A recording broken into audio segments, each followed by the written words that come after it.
ওকে, so এখন আমি দেখাবো যে VLOOKUP আমি কিভাবে ইউজ করি। ইউজুয়ালি আমি এটাকে একটা টেবিল বানিয়ে নিই। আমরা প্রথম দেখেছি, let's do control T, is the shortcut, and let's redo the VLOOKUP। নাও আমি যখন VLOOKUP করি, F4 দিলাম, 2, false, we are done. The problem হচ্ছে, let's say আমাদের নতুন একটা প্রোডাক্ট আসলো, নতুন একটা প্রোডাক্ট, কপি পেস্ট, প্রোডাক্টের নাম দিলাম, ধরলাম training is the product now. So training নামে কোনো প্রোডাক্ট সে পায়নি এবং দ্যাটস ওয়াই সে আমাদেরকে একটা এরর দিচ্ছে। So what we can do, of course আমরা এখানে ট্রেনিং নামে একটা প্রোডাক্ট ইন্ট্রোডিউস করলাম, 1000 টাকা কস্ট, কোনো কস্ট নাই, অলমোস্ট ধরলাম 100 টাকা। So is a very high profitable cost, and we still don't have it. কেন? বিকজ আমরা যখন রেঞ্জটা সিলেক্ট করেছিলাম, এতটুকু করেছিলাম, অ্যান্ড আমি জানি যে আমাদেরকে এখন টানাটানি করতে হবে। সো উই অলসো নিউ যে এই জিনিসটা অ্যাভয়েড করার জন্য আমরা টেবল ইন্ট্রোডিউস করতে পারি।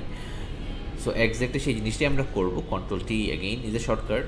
সো এটার একটা নাম দিই, নাম দিলাম হচ্ছে প্রোডাক্ট টেবলস, আমার sorry about that, product tables.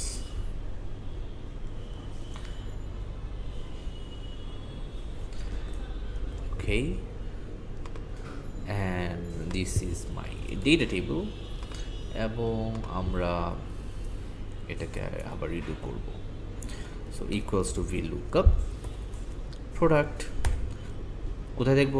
আমরা প্রোডাক্ট টেবিলে দেখব, which is this one, comma rate under 2, comma false, similar with the VLOOKUP product দেখব, প্রোডাক্ট টেবিলে দেখব, comma 3, comma false কেন? Again I'm saving it for later.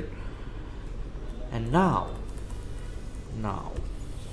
আমরা যদি নতুন প্রোডাক্ট ইন্ট্রোডিউস করি, লেটস সে ওর নাম দিলাম video, we don't have it, but not to worry, আমরা এখানে এসে ভিডিও দিতে পারি এবং ভিডিওর দাম দিলাম লেটস সে 500 টাকা এবং আমার ভিডিওর কষ্ট 100 টাকা। So if you come back, আমার এই product, the new product gets updated. So my recommendation হচ্ছে আপনারা যখনই থাকবেন এটাকে টেবিল বানিয়ে নিন, আর আপনাকে কোনো টেনশন করতে হবে না। So if you know the table and if you know the VLOOKUP, your life is easier.